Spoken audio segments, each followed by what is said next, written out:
From the shores of Lake Erie, To Browns fans worldwide. hope is alive and the future's bright. I'm John. This is There's a Gleam. And I'm Steve. Let's get the gleam together. How you John, doing, Steve? I'm doing I'm doing about as expected after a Browns loss. How about you? Yeah. I mean, I wasn't really expecting the Browns to win that game, so I wasn't devastated by it. But it sucks. It sucks So too. frustrating. Yeah. I think it's good that we do this show live on a Wednesday instead of like Sunday night or Monday. Our Right. emotions I think are a lot our different. emotions are a little more in check. That is true. So, Yeah. so going over that game from Sunday, Steve. Yes. What's your biggest takeaway from the game? Defense is good. Offense sucks. Mm-hmm. Quinshawn's array of hope, and I know there's big news. I just saw. I know they speculated yesterday, and I saw it officially. The Browns made it official, announced it just within the last couple hours. I don't know if you saw. Dylan Gabriel's been named the starter officially. So I did hear that. I actually listened to Stefanski's press conference this morning, oh, and he was talking about Joe Flacco and how Flacco's handling it like a true professional. So I think the Browns are in good hands with Dylan Gabriel. yeah. What did you think about the game? What was your recap? Well, my recap really when it first started, I'm like, we're going to win this game. Defense is phenomenal. Offense goes down the field and scores, and I'm like, this is just how we drew it up. Was that not a la shades of Tim Couch first drive going down? Or Yeah, it really was. Couch was notorious for that, starting the game with the scripted plays and just going in for the touchdown. But yeah, it kind of fell apart then. The defense looked good. The offensive drive looked good. Smith with the extra point put us up. Mhm. But then the Lions, they got those two interceptions. They both led to short fields for the Detroit Lions. And they had Jahmyr Gibbs with the 8-yard touchdown run. What did you think? What did you think of that when we scored that touchdown of Flacco, Yeah. the QB sneak? The QB sneak.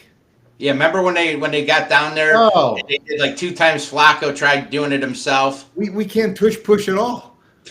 No. I'm not opposed to it.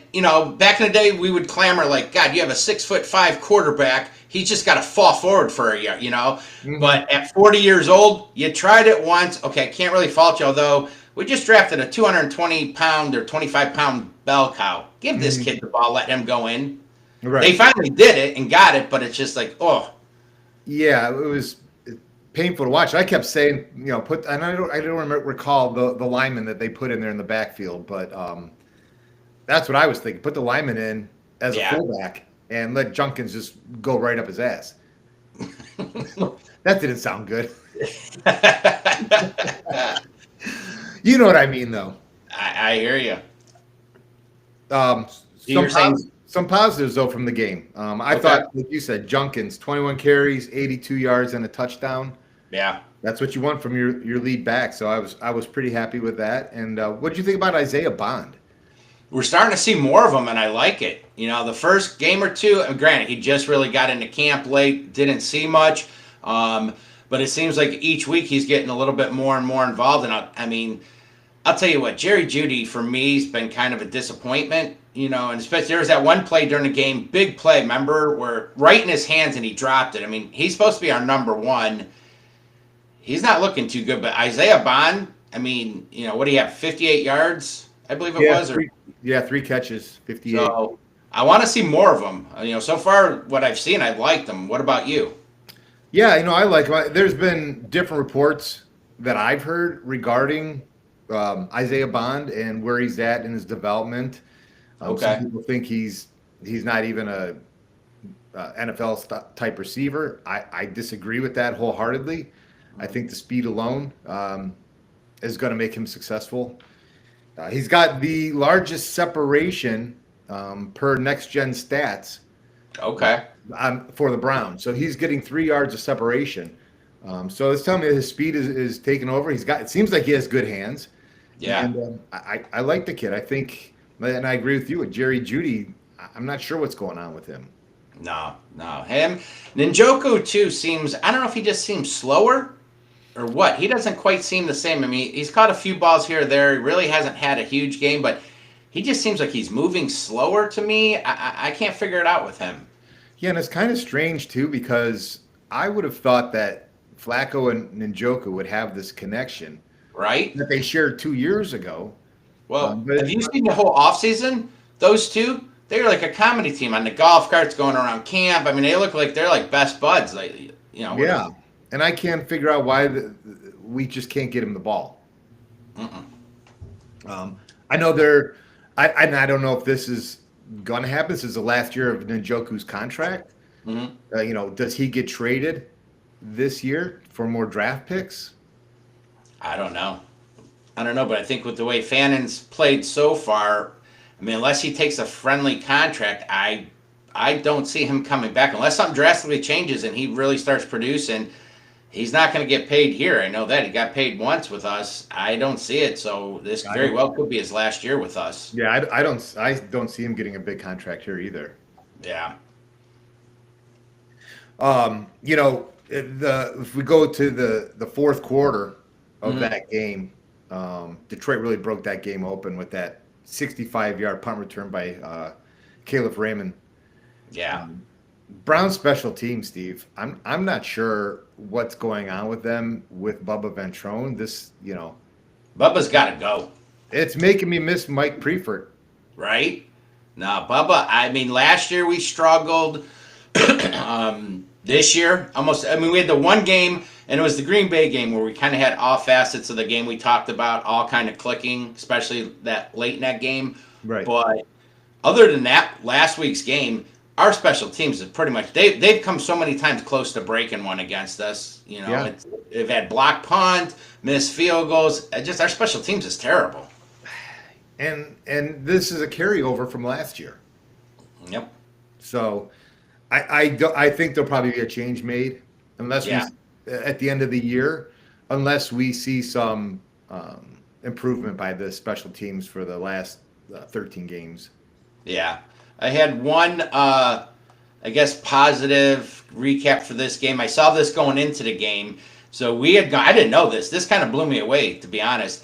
We have gone 31 straight games without allowing a 300-yard passer. And then Goff, I think he had, about 160, 68 yards, something like that. So it's now 32 games that this team's gone, straight games. It's the longest active streak in the NFL, and I think the Eagles were second. That's incredible to me. I mean, that's great, but I would like to see a couple turnovers mixed in with that under 300-yard passing performances. That's true. Well, we finally did see Ward had a interception, so that was good to see. He's playing really good this year. It's nice seeing. Big thing with him is stay healthy. Yeah, and I've kind of noticed the way he's been tackling. He's actually tackling more than hitting. Is he? Yeah, so it seems like he's playing smarter out there. He's not trying to torpedo guys. He's just more tackling. And I think, you know what? We don't need him to make all the tackles. Stay healthy. No. That's the key for him. Well, for our sake and more importantly, his sake, just, right. For his well-being and future in life, the concussions. I mean, he's had so many. I lost, he's 4, 5, 6 concussions already. So, for his sake, I hope he stays stays healthy. Yeah, I do too. What about the Cleveland defense? No sacks last week on Jared Goff. I was a little surprised by that. Yeah, I would agree. Although he does get rid of the ball quick. He doesn't hold on to it very long. But you had a phenomenal. They have one of the best linemen, Sewell. But not to get any sacks was a surprise to me. We've been so dominant in that game, in games, and getting at least one and multiple sacks a game. So to not get one, I know Miles was close a couple times, right? But still, close don't count in this one. No, and I think they probably got gassed a little by the end of the game too.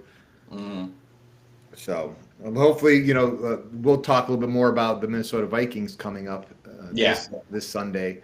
But their offensive line is hurting right now too. So maybe we Yeah. can feast a little bit on them. Yeah. Let's hope so, right? Yeah. I saw uh, our game picks last week. We both were right. We both thought the Lions were going to win. Uh-huh. You went with the 31-17 score, which is what I went with before. And then I went Lions 20, Browns 10. So I was off with the Lions, but I hit the Browns part. Yeah, you got the Browns right on hit the What nail are on the we head with that one. what are we averaging now? 15 points a game or something? I mean, No, I don't. I thought I saw somewhere it was 14, but I could be it wrong. probably is. 14, 15, whatever. Like, it's not enough. Potatoes, potato. Yeah, no, it's pathetic. Well, and that's why I feel that, Dylan Gabriel, he's got some legs under him that can maybe make some plays that Flacco couldn't make. right. He has a strong arm, and now it's just for Stefanski to put him in the position that he feels comfortable in, where he can lead the team down the field. I'm excited to see what Dylan Gabriel can do.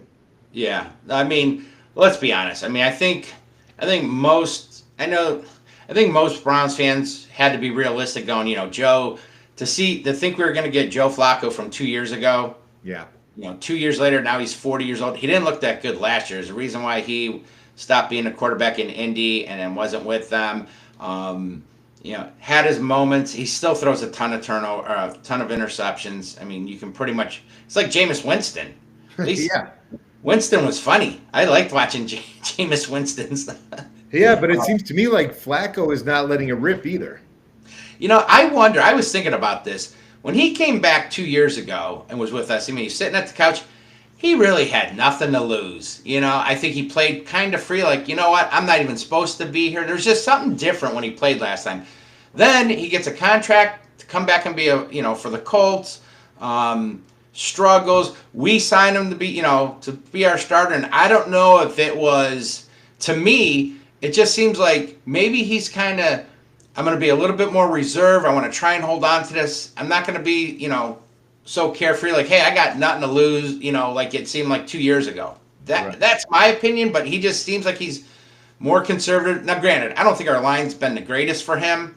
And our receivers definitely haven't helped him out a lot with a lot of drops, but to me, he doesn't still seem the same.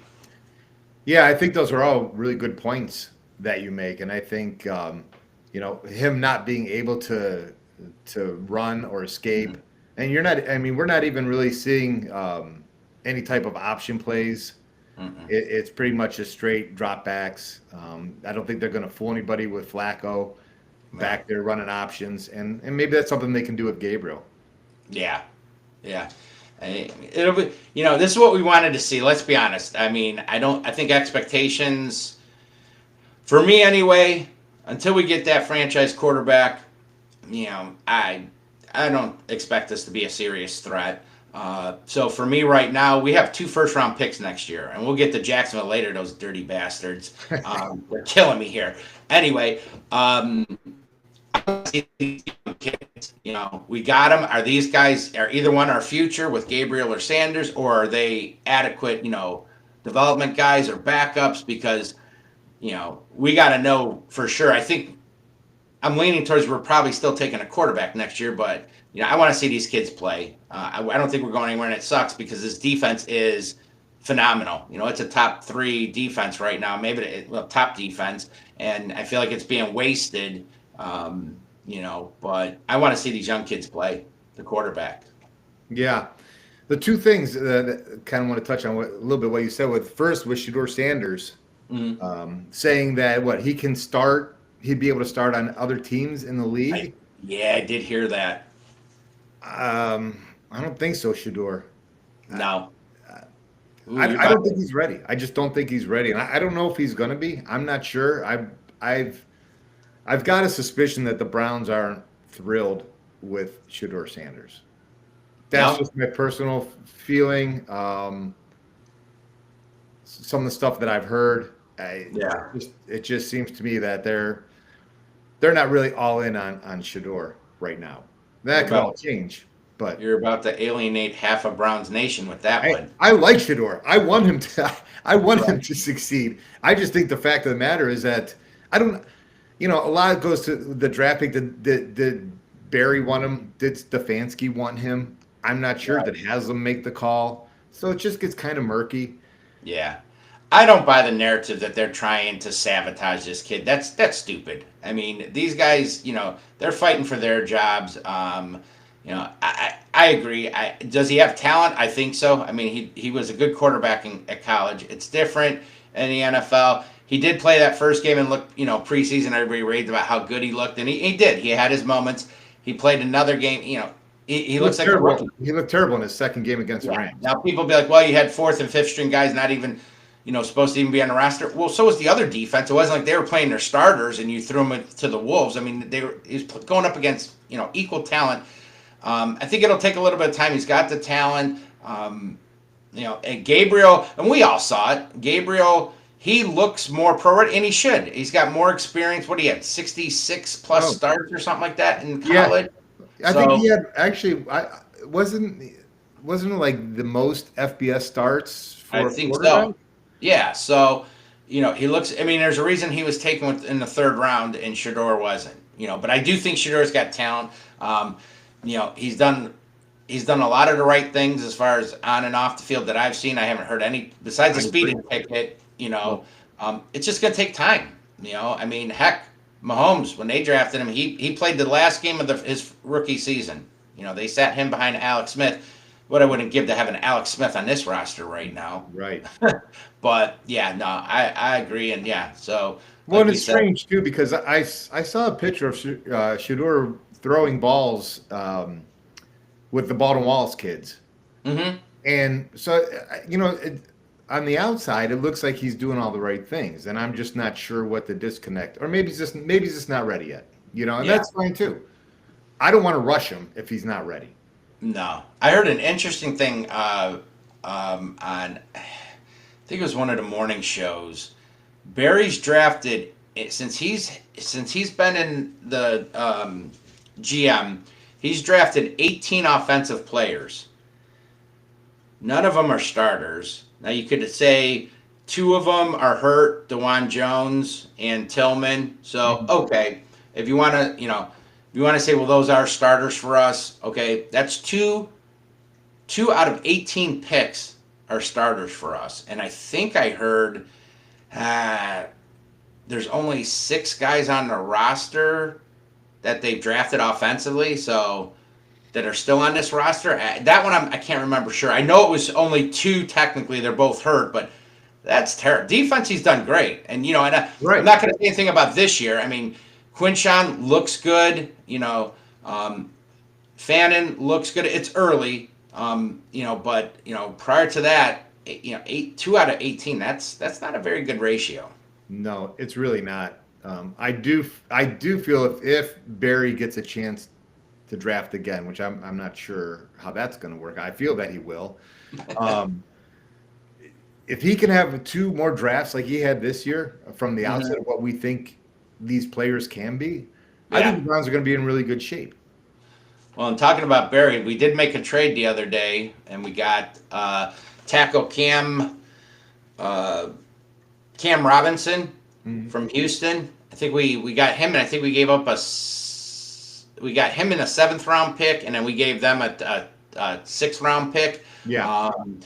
Had to look it up. I was thinking, what was the other Robinson that we took? Or we didn't take it. Rams had him. We got him later. He's like the 2nd pick in the draft. Oh.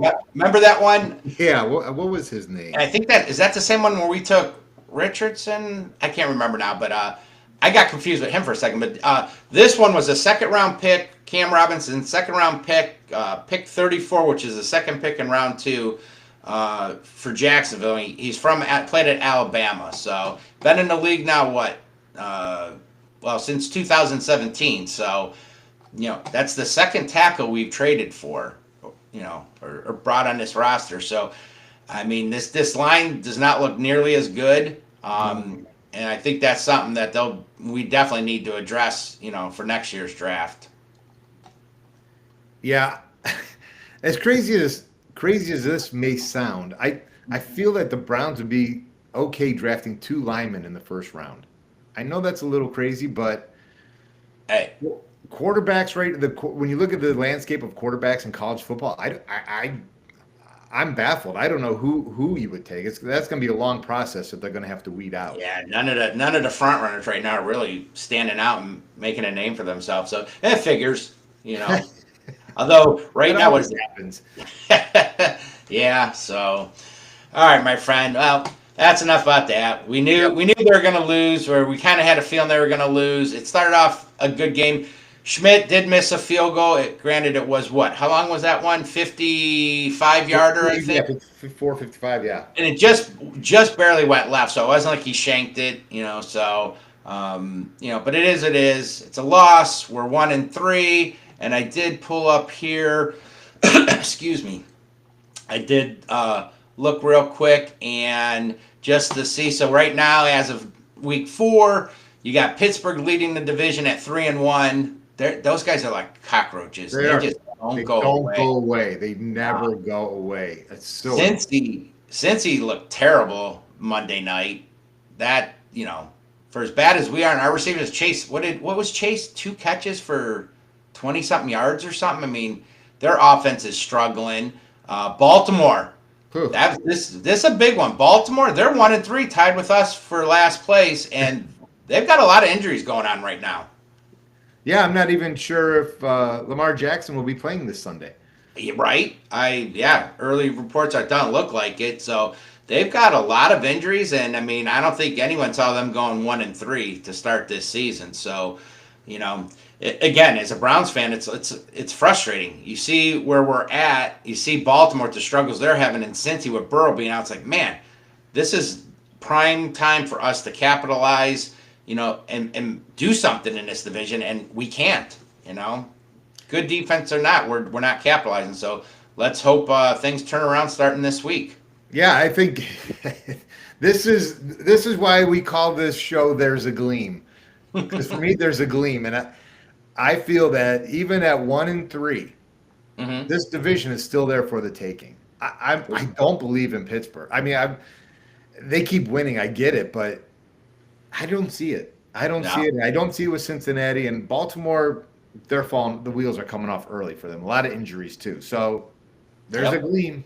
There's a gleam. There is. There's always a gleam, right? So, one of my favorite segment is a little segment we like to call therapy session. We like to have a little fun, maybe see some photos or memes that we thought were funny or just flat out interesting. And I had a few that I saw this time. The one that these coaches kill me. I know you're not going to get a lot out of them most of the time when they give their press conferences, but man, when I saw this and it made me chuckle. How many times have we heard at press conference? We got to do better. I got to do better. Steve, I heard it today again. Right? Press conference. I saw this and it was on Reddit, and I thought that was golden. It's pretty good, I got to say. We got to do better by Kevin Stefanski. Right? I mean, that's unfortunately that's a theme we're seeing a lot. I thought this was interesting. We want to talk about the Browns and some of the players in the history. We know about the Deshaun Watson and the sexual charges and all that. But I stumbled across this, that since 2000, of all teams, the Minnesota Vikings have had the most players arrested with 57. Wow. Denver was second with 56. The Cincinnati Bengals were third at 51. Jacksonville fourth at 41. The Chiefs, they were tied. Jacksonville and Chiefs are tied at 41. And then the Browns were next with 40. So I thought that, I don't know how I came across it. I just happened to see it. And I was like, ooh, I mean, that's a lot though. 40. Well, I mean, you're talking about 25 years now. But I would like to know what team has the least amount of arrests and what that number is. Like, where's the cutoff at the bottom here? That's where they stopped it. Okay. Those dirty rats. That'll be next show. So we're in sixth place as far as arrests go. Yep. Good. And then this blew my mind a little bit.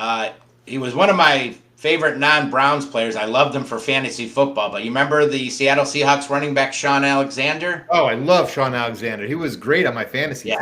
Loved him. I've had him many times. Overall, just seemed like a generally good guy. Been married to his wife for I don't know how long, but he just announced on what's her name, Kay Adams. I heard it on her show. They're expecting their 14th child. Wow. 14. There's a picture of him and the kids. I'm blown away. He's trying to field his own football team, I think. Right?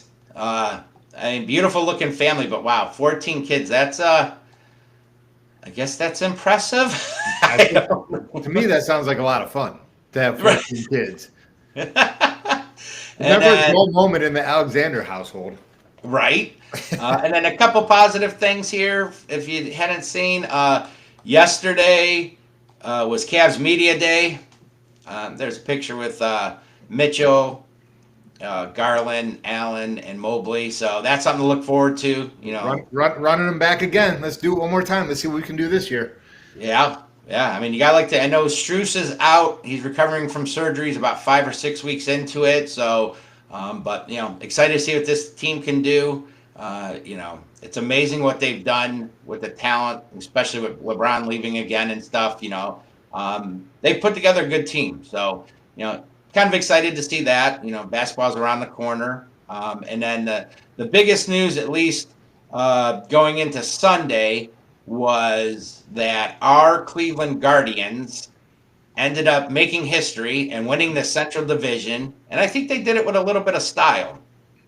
You saw, if you were watching the game, just before Detroit ended up losing to Boston. So before our game was even over, we had clinched. And but they ended up going extra innings, and then Rocchio in the 10th hit that 3-run bomb to win it. So thank you, Detroit or Boston, but we didn't need your help. We won it ourselves, and that's what I thought. If we went 4-2 the last 6 games, yeah, I thought we were going to win. And again, 15 and a half games back as on July 8th, and they come back and make history. The only team that ever do it. I think it was, what did we say, the Braves, Boston Braves or something back in 1914 were 15 games back. So amazing comeback by the Guardians. Now, yesterday was the first game. It's the playoff round. It's only a 3-game series. All 3 games are here at home, so that's a positive. They did lose the first one. It was a good game. I mean, you went up against probably the best pitcher in baseball, and it was 2-1, and they had a chance in the 9th to win it. A little bit of a blunder, I think, Jose, for as good as he is, to get, on third, but to get caught like that. But, that's their best pitcher coming at us, and we got 2 games to win at home. So and Tanner Bybee's going today. Yeah. So I'm feeling good about the Guardians right now. I'd love to get today and then finish them off tomorrow. And even if this team doesn't advance, what a great comeback. Yeah. It's one for the ages. I'm happy that what the Guardians have done this year, and I think for them, there's a gleam for them too, because they've got more players in that pipeline coming. Oh yeah. Now I'm not even gonna lie. I thought going into it when they when we got rid of Naylor and Jimenez, Gold Glove, second baseman, all stars. I felt like, what are you guys doing? You're not spending any money. We have a lot of talent. Add to it. It felt like we were subtracting. And I got to give friend here on X and Roger on the Dog Chug. He was saying for months, we're going to win this division. I thought he was a little nuts. He took a lot of crap on social media, especially on X, and his prediction came true. They ended up coming back and winning that division, and he felt all along that team was going to put things together and do it. So good for them. So yeah, love it. All righty. Well, let's take a break here for our sponsors.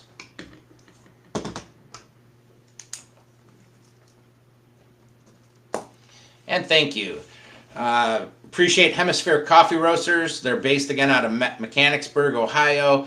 You can go to their website, hemispherecoffeeroasters.com, and treat yourself to some coffee. They got a nice selection, good variety, and it's a local Ohio company. So we appreciate them and appreciate all our sponsors. So thank you. All right. Well, let's get to this week's game, Steve, since we'll put the past behind us. Okay. We're going overseas to London. Traveling across the pond there. Are you gonna be up at 9:30 to watch this game? Or are you gonna still be sleeping? As fate would have it, we're actually going to be traveling, and I am going to be on the road that day. Oh, We are on vacation, so okay. I'm going to be listening via the radio. Oh, nice. Okay. Yeah. So, Well, I'll be and up maybe- and I'll be watching, and I'm looking forward to this game. Minnesota's opened up as 3.5 point favorites. Yep. And the over under right now is over under is 35.5. Okay. So they're kind of predicting a low scoring game. I could kind of see that. As we talked about, Dylan Gabriel will be starting. Mm-hmm. On the Vikings side, you have right tackle Brian O'Neill is out with an MCL sprain. Ryan Kelly had a concussion. He might be playing. I haven't heard. And Okay. left guard Donovan Jackson had wrist surgery. So their offensive line, they're having issues too. I think the Browns defense can get to Time for them to feast. get to Wentz. Now, have you heard? I have not heard. I know my fantasy thing, he went from out to doubtful, but I have yet to hear the status as of today of J.J. McCarthy, if they're thinking he's playing or if he's for sure out. Have you heard anything yet? I have not heard. I thought that Wentz was going, but I guess it could be JJ. And this was, they said, it could be a 2 or 3 week or 4 week injury, so they weren't really sure. They said early indications I don't think he is, but I didn't know for sure. So Who would you rather see, Carson Wentz or JJ McCarthy? it doesn't matter to me. No. To be honest. I mean, JJ looked pretty decent in that opening game, but then week 2, that kid came down to reality and was god awful against this defense. If their line is that banged up with this defensive line, plus it'd be kind of fun seeing Mason Graham going against his former teammate there if JJ was under center. That's true. So for me, it really doesn't matter. He's younger, moves around probably a little bit better than Carson Wentz, but Carson's a veteran.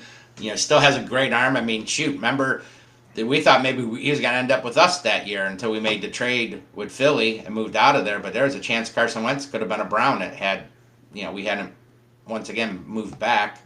And that one, you said it's 9:30, and that one's on the NFL Network as well. Right. And so, what, Minnesota, I got their 2-2, if I'm not mistaken. Yeah. I don't know how well you can see this graphic. It's not very good.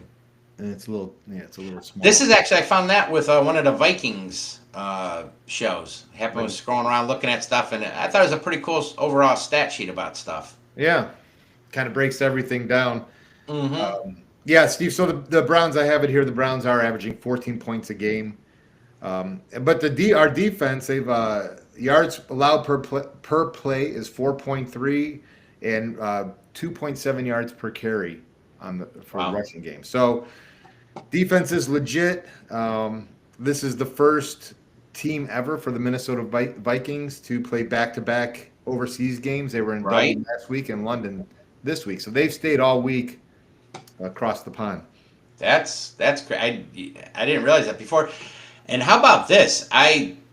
Once I saw it, I remember, but I actually kind of forgot. So do you know, John, that this actually is not the first time we're playing Minnesota in London? I do know that because the last time we played them, I was in Las Vegas and had to get up at 5 or 6 in the morning to watch the game. Touche. Yep, we played them back in the infamous 2017 season, and we lost to Minnesota in London 33-16, which took us to 0-8. And as we all know, we ended up going 0-16 that year. So that was that year. Okay. Yes, sir. So we have some payback here.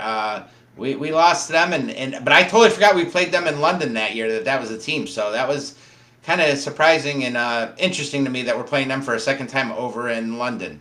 Well, and law of averages says that we should win this game because the Minnesota Vikings are 8-0 in games, international games. So they have lost in international games. So it's time for them. He's up on that law of averages crap because law of averages tells me we should have had our franchise quarterback 5 times over already. So that is true. But I do agree with you. The logic says we have to win. We have to beat them here. What was it? I thought I saw our last time we beat them was in 2021. Well, I'm trying to remember that game. It was against. It was 14-7 at their place, and That was on the road. That's right. yeah, back in 2021 was the most recent victory against them, and you said 5-11. I think we are against them all-time regular season. Yeah. You still remember? I know we're old enough. Some viewers might not be. You remember that game years ago back at our place, the snow game with Ahmad Rashad with that catch down the sidelines in the end zone? Yeah, I actually was going to reference that in my my score prediction. My bad. 1980. I was a little kid and I was heartbroken that day when that was in Minnesota. Yeah. And Ahmad Rashad, as Tommy Kramer threw a Hail Mary to Ahmad Rashad, and he pulled it in one-handed and kind of tiptoed into the end zone. I remember that. Yeah. It's still Steve, I got issues, man. This stuff still burns me up today. No, we've seen a lot, my friend. Unfortunately, the one thing we haven't seen is a Super Bowl appearance and victory. So we'll get it. Law of averages says we're going to, right? Exactly. 50 years here going on this. So law of averages. So I guess the key matchups for the Browns this week would be see what Quinshon Judkins could do against this Vikings defense. If he can help out Gabriel a little bit, I think running the ball always helps your rookie quarterback. Oh, for sure, for sure. And I mean, you gotta like what you're seeing. You know, more games he plays, you know, he's getting used to everything. You know, and it's only good that, you know, that football conditioning, you know, he, like I said, we talked about it, you know, last week and stuff. Thankfully he came into camp, you know, came back, you know, in good shape and stuff, you know, but still it's going to take some time to get, you know, back in the thick of things, you know, get used to being hit and all that. So he can only get better as he keeps playing here. So, and I'm liking what I'm seeing so far. So, and I really like his pass catching too. There was a play last week where Judkins caught a ball, was kind of up around his ear hole by his helmet. He kind of like was running and hauled it in around, you know, up by his head, and really tough catch. Yeah. So, you know, I like that his versatility, that, you know, you can leave him in on third down. Yeah. I like that. The other thing I guess we talk about, Myles Garrett. He went silent without a sack last week. So this week maybe he could get off the schneid a little bit, maybe get a couple, 2 or 3 would be nice. Since that Vikings line is kind of in shambles right now. Yeah, I mean, if there's ever a team to, you know, be able to feast on there, you know, this is it. With all those injuries, we got to take advantage of that. And, you know, they still, Aaron Jones, how long, I don't even know. He's out for a while. I know they got Mason, who's a pretty solid back, but I don't know when Aaron Jones is coming back. So, you know, their big threat is Justin Jefferson. And to be honest, he's been kind of quiet this year too. I mean, he's not having any favors with the quarterback play he's been getting. So, you know, this is, we talk about this before when we go to the games, you know, I know the Browns have their system, and, you know, who am I to say anything critical about them since they're the best defense right now? But the one thing that drives me nuts is Ward is hands down our number one corner, and in my opinion, a top 5 corner in this league. Yep. I don't want him playing the right side, I want him wherever their number one receiver goes. If that's left, right, middle, behind the quarterback, I want Ward on him. So with Jefferson, I want him. I don't want to see a safety or nothing against Newsome. I want my best guy going against their guy, and that's one thing we don't always do. I need somebody smarter than me to explain it. Why we don't do that? It just seems like you should, but I guess they have their schemes, and yeah, maybe I don't understand it, but it infuriates me. Or how many times did you see before when you'd have, you know, Newsome, Ward, when Emerson was healthy, and then all of a sudden, you know, Jamar Chase, or in this case, let's say Justin Jefferson's lined up and I see a safety on him. I'm like, damn, we don't even have our top 3 corners. Why is a safety covering this guy? It's their best guy. Yeah. It's something with their system. And again, yeah, I don't know. But yeah, that drives me nuts a little bit. I want best on best. You know, if Jefferson beats us, tip your hat to him or take your helmet off to him. He beat our best guy. Yeah. I agree. Well, I think with this week, it's probably going to be lower scoring, and I think turnovers I think for the Browns, this is where they need to step up. This defense is they need to create some turnovers. Yeah, You saw Pittsburgh do it to them last week. that's true. Now, this is a home game for us. Do you think we have a home field advantage? Um, no, I don't even know if we have a home field advantage in Cleveland. To be honest, we can't beat dome teams when it's freezing cold out. So no, I don't think That is there's true. any. I don't. There's no Well, home field advantage right now. most of us know the Paul Brown fan from over across the pond there. Yeah. So I've been seeing some of his posts. He's been hosting some Browns fans and stuff. Our buddy who, well, when I sat with our other friend, he sat a few spots ahead. Macho man, macho fan. I saw he's down there already, and He went. yeah, he was having a beer at a pub. Paul Brown's been posting some videos of places to go, food to eat, and stuff. I think I'm expecting, honestly, it to be more Browns than Vikings fans. Oh, I think so. Yeah. So I know there's a I pretty guess good. if you want to call that the home field, yeah. Yeah, yeah. When it's all said and done, that game, who do you think would get more cheers? I think Cleveland's probably going to be. I think 100%. Yeah, I think it's going to be a pretty good amount. I don't know how well Minnesota fans travel, but I know over across the pond and what our friend Paul Brown over there, what he talks about, it should be a more pro Cleveland crowd. I would think so too. Yeah. Oh well, so moving on from that game, Steve, Yes. what about these Jacksonville Jaguars? Are they screwing us over for next year's They're draft assholes. pick or what? They suck. I hate them. I'm stunned. Looking at the team, they're 3-1. Yeah. Who saw that coming? Nope, I did not. And pulling up the thing again, so they've got to be two of the biggest surprises coming out of the AFC. You've got Indianapolis and them are tied for first at 3-1. I mean, I think most people thought Houston was just going to run away with that division again, and they're 1-3. They're with us. And Tennessee, I think everybody expected them to be 0-4, but Jacksonville somehow they just keep on winning, and they went to San Francisco. San Fran had no, they had Brock Purdy back. I know they lost Bosa, and they beat them 26-21. Blows me away. Did you do your tankathon? Yeah, per tank. Where we at? Jacksonville is currently picking number 22 in next year's draft. What was it last week? They were 20th last week, so they've moved back. We've moved back 2 more spots in the draft to number 22. Son of a gun. And then with our own pick, Mm-hmm. we hold the number 4 pick in the draft right now. We were 9th last week, so we moved up 5 more spots. We moved up. Okay, so if you look at a net, then technically we're net 3 spots overall because we went up 5 spots from ours, but we went down 2 from theirs. So there's a gleam. We need Jacksonville to go on a little losing streak here, though. Yeah, and I think they will. I don't know. What do I know? They're playing pretty good. I haven't really, to be honest, seen much of their games. What's Travis Hunter been doing? So he had 3 catches last week, 42 yards on offense, and then defense he had a tackle and an assist. So I haven't watched their games either. It looks like he's playing more offense than defense right now.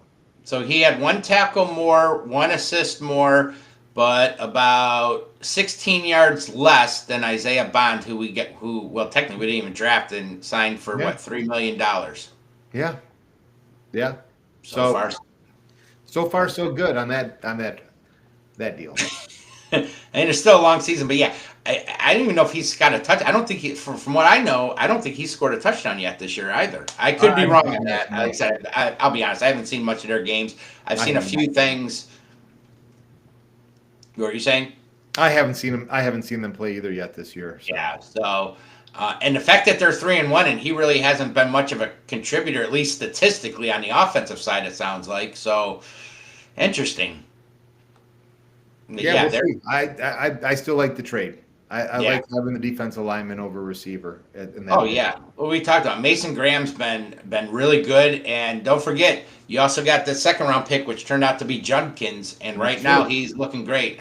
Um, you know, hate to bring it up on a side note here, but Nick Chubb was over at Houston. He had the one. Remember the Monday night game against Tampa? He scored that 25-yard touchdown. But other than that, in the first game, he had some decent yards. I think it was like 13 carries for right around 50, 60 yards for about a nice average, but he really hasn't done anything. I mean, he's averaging like under 4 yards a carry, 3 point something yards a carry, and he was recently the Woody Marks, the young back. Looks like he's now taken over, and he's their predominant carrier. So, you look at that trade. You got Mason Graham, who looks to be a very good defensive tackle and somebody that should be a plug and play and a 10+ year guy. Judkins looks like a featured back, and then you still have your that first round pick next year. So, now we got to hit on it. That's the big thing, hitting Exactly. on it. So there you go. There's our Jaguar watch. Unfortunately, it's not as better Not as good news. as I thought it was going to be at the beginning No. of the year. I thought for sure San Fran going to San Fran. I bookmarked that as a loss for sure. So, oh well. What are you going to do? Yeah, that's the way it goes. All right, buddy. On to the next segment, and one of our favorites because we're foodies. This one is the land segment, and John, I think this was you again. Yeah. So Steve, why don't you tell me what you did last week for the Browns game?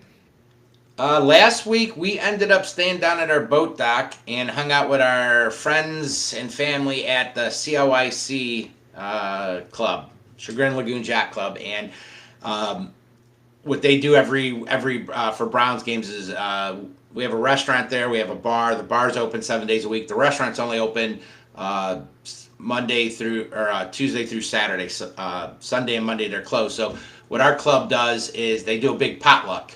And nice. whoever wants to come, usually the bartender Felicia that works there, she orders some food from a local pizza place. She always gets something different. And then everybody brings a little something. So I hung out with those fine folks and my wife and watched the game there. And we brought a sheet pizza and a lot of good food, though, and a variety of stuff. But what about you? Well, so last Sunday I wasn't sure, what my plan was, and I concocted a last minute plan, and I went over to K&K Portage Market. It's over on Warren Road. Okay. It's just south of I-90. Is that in that plaza where Geppetto's or Tony Roma's or whatever that was? Yeah, it used to be. Yeah, that's gone now. But it's in that plaza. It's in the Warren Village Plaza. I went to K&K Portage Market. They got these hot dogs. They're New Jersey hot dogs. They're called Thurman hot dogs. The natural skin casings. There it is. There's a picture of that beauty. Yep, a natural casing hot dog. Put some stadium mustard on it. Ooh, you did this split top bun from the top, huh? Yeah, that was an Aldi's bun. I didn't really care for those. It's a brioche bun. Yeah, it's okay. I'm not real big on the split on that. You know what? Funny you should say that. When I saw those, I'm like, that's genius. Why didn't they think of that sooner? But I agree. You can't really pack the hot dog and all this, especially if you like to put toppings. Yeah. I do like the brioche style, and to give Aldi a little shout out, they have some great buns. Their burger buns, those brioche, whether you do the sesame seed or not, they're phenomenal. But I agree with you. Getting stuff in there, I mean, you can see by that one, that sucker's overloaded there. Look. Yeah, it's just a little high. But if you go to K&K Portage Meats, they got everything. They've got jerky, they've got sausages, they got kibasi, they even have chicken and fish. Oh, it's a whole real long counter. All the meats. Then they have condiments. A lot of local Cleveland stuff. So if you get a chance, head over to K&K Portage. They're one of my favorite places to go for meats in the area. Do they have anything like some of the place like Redell's? Do they have like a warm prepare where you can get a hot dog there already made, or no? You know what? I haven't tried. I'm not sure, but I did see a guy leaving with a pizza, and I said, they sell pizza here, and I guess they do pizza too. Okay, so maybe they do have some warm food. I usually go in for like the Italian sausages and the brats and things like that. So Like we discussed, I know you. You're an in and out type of guy. Me, I Yeah, like to come in, talk, how you doing, where you're from, what's your life's history. So I'm pretty cut and dry. Yeah, I'll take pretty the much. hot dogs. Thank you. But then I'm like, okay, I'm gonna go over to La Plaza, which is Okay. over right on the. It's in Lakewood, Hmm. Lakewood Heights Boulevard. It's a Mexican. They have a restaurant, a taqueria. They've got. What's it called again? It's called La Plaza Okay. Supermarket. Yeah. It's on Lakewood Heights Boulevard. They do have prepared foods there also, uh, Okay. but then they have anything you could possibly want as far as like dried peppers, like dried red peppers. Mm. Um, they've got fresh vegetables. They've got meats. Anything imported Different from tortillas and Mexico. stuff and Yep, chips and all that. yep, and boxed things from Mexico. So like Okay. plantains and things like great place to go. I love it. So, anyways, I'm Okay. walking around and I get this, and I don't know, Steve, have you ever had one of these Michelada cup? No. All right, I've had so Michelob. it's a Michelada. No, but I It's have Michelob. Michelob. You've had Michelob. So I got a Halada Michelada cup, and I didn't know what. I just grabbed it. I'm like, okay, never had one. Read the back. It said you pour 2 beers in there, so I grabbed it. Inside, there's a couple little packets. I think I didn't know what they were. I just opened. One was like a seasoning pack, and the other was something like a tomato juice sauce or something. I'm not really sure. Steve, Okay. this thing. I took the first sip, and I was like, "Whoa, this thing is Life like changing. it's what." Life changing. Yeah, well, yeah, in a way because it was like so much intense flavor. It made my beer just like come alive. It was crazy. So at first I was Really? like, "Well, this is too much." But Okay. after a couple sips, I got used to it, and I'll tell you what, Steve, this might be my new go-to for tailgating. My first beer in the I was, morning. I was just gonna say, next tailgate's the Miami, October 19th. You gonna bring some for us to Yeah, try? you know what? I'm going to. I'm going to because I love this. And I think like the first beer with like an egg sandwich or something along those lines, like a morning type thing, get you going. It's kind of because it's kind of like a Bloody Mary in a way, but it's a Okay. beer. I thought it was fantastic. Never had one, but I'm a true believer in Michelada cups now. Now, how many of those do you think you could drink? Is that something you only maybe have a Uh, couple in that thing? You're not like gonna pound 10 of these things, yeah, or you know? I'll do one. I'll do one just Okay. to get me going. Then I'll go back, which I did. I went back to regular beer on Sunday. Okay. And then Steve, then Maddie's car breaks. Then my daughter Maddie, her car breaks down over. She works in Rocky River, so Yeah. in the third quarter, she's calling me, and I'm already 3 sheets to the wind, and I got to try. She's got her car broken down, and my tools are at my sister's house, so I get my wife, and she drives. She drives me because I'm in no condition to be driving. Right. But good. And so couldn't get in the house, and then so I missed like the whole third quarter, which wasn't a big deal on Sunday. Yeah. But I missed that anyways. Had it on the radio in the car driving around. Couldn't get in. Didn't fix the car anyways. Got home and watched the end of the game. And but Maddie did get her car fixed. She got it towed, and it was a fuel pump, so I couldn't have Good fixed it for her. anyways. I still I remember. tried. Remember, it was one of I can't remember the exact year, but when we were tailgating, we used to do the Muni lot, and we sat out the one morning, we down there probably about 4 in the morning, and everything's fine. The Muni lot opens at 7. Start that bad boy up. We're ready to go in. We're about to tailgate, and I go a few feet down the road, and Jamal stalls on us and dies. Remember, we had to push the RV into the Muni lot, and you spent most of that tailgate underneath trying to figure out if it's the starter. In fact, my wife ended up somehow on a Sunday, she found a place open and bought a starter, brought it down to us. Meanwhile, the whole other group, our 30 plus people, are tailgating, having fun. You're underneath an RV trying to fix it for me, and it turned out it was the flywheel or something totally. Yeah, I don't think we could have fixed that there if we tried. No. Actually, I should just stopped and had a beer. Right? Much love and appreciation for you to even do that. I know squat about vehicles. I know squat about mechanics. So I don't really know much either. I just pretend that I do. but you're willing to get down there and get dirty. Me, I look at it and go, might as well be in Chinese. I have no idea what I'm looking at or what things do. I know to put gas and oil in a car. That's about it. So I think my wife knows more. I've done an oil change once, but other than that, that's it. So yeah. Yeah, Listen, I had a fun Sunday. It was a good day. a fitting end to your Sunday, and you know what? Hey, you didn't have to watch some of that game because there's parts where it's frustrating, ugly. So it might not be a bad thing. So awesome. Yeah, no, I want to.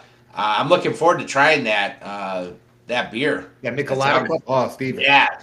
So That's something a lot of start off flavor. with. You got to get your taste buds up and awake for that one.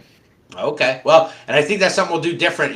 With our old tailgate group when we're over at Burke, Carrie. Yeah. Love Carrie. She would do breakfast. Well, her significant other, her husband, ex-husband now, he was a bodybuilder guy. So this guy loved. I mean, that guy ate as much as anybody I've ever seen. So we'd have our whole tailgates planned for food, and she would still do a full breakfast ahead of time. I miss those. Me and you, we don't do that. We bring our main food and we drink. We don't do breakfast and stuff. So I think we have to do so. We'll whip up some stuff for breakfast there. We should do that. It would be good with a Michelada cup. All right. Well, I'm looking forward to it. So, all right, my friend, we're going to wrap up here and kind of do our closing thing and then do our little predictions for week 5. Again, Minnesota at Cleveland via London. Game's 9:30, as we said. It will be on the NFL Network. And I got to believe, I don't know which channel, but I got to believe one of the local stations, 3 or 5 or one of them will carry the game too. I think it's 5 that's done it in the past, but don't quote me on that. But I know NFL Network has the rights to these. So what you got, Johnny? What are you feeling? Well, looking at this, Steve, we said the Browns are 5-11 all time versus the Vikings. The Browns have won 2 of the last 3, though. Okay. Cleveland's 27th in team offense, while the Minnesota Vikings are 23rd in team offense. So very similar. The Cleveland Browns are 1st in team defense, and Minnesota is 7th in team defense. So this has another all the good defensive. Yeah, another good defense. A defensive game. With that being said, Steve, I want to right a wrong here. Back in 1980, when the Browns lost that game that we talked about, the score was Minnesota 28, Cleveland 23. So this game, I'm going Cleveland 28, Minnesota 23, and it's going to avenge me of my 1980 Rashad, almost said Rashad Salam. I was thinking the same thing when you were saying it. Ahmad Rashad, Hail Mary touchdown. I need my boys to avenge me. I like the logic, I like the thinking, and I like the prediction. I'm with you on this one. I'm feeling a Browns win myself. I think we bounce back here, especially after what you told me with that offensive line, and we don't know where where they're at quarterback wise. If it's going to be, as of now, I think it'll be Wentz. But if it's McCarthy, so be it. Neither one of them scare me. I love the fact that this defense is offensive line is so banged up. I think we had 5 sacks against Green Bay. So I'm with you on this one. I kind of hemmed and hawed a few times with how good the defense was going to be. I'm going Browns 24. We are finally going to crack the 20-point game mark. And I'm going to go Browns 24, Vikings 13. And I'm predicting a Browns victory, coming back 2-3, baby. I love it. I love that. Let's hope you're right. Let's hope we're both right. Right. Hey, we were both right this past week, so let's hope let's ride it to a two-game winning streak here. Exactly. All righty. Well, we want to thank everyone for tuning into our show live. Again, we do this every Wednesday. Next week, John, we're going to talk about. I will be on vacation, so I'm going to be on a beach. So I'm thinking about possibly doing something remote, but nice. Or you may be going solo. Or maybe have a guest sit in with you. We don't know yet, but we should be here. What do you think? Wednesday at 12 o'clock. Wednesday at 12. Hopefully we'll be talking about a Browns victory. And again, thanks for joining us. Please remember to like, share, and subscribe. And go Browns! Go Browns!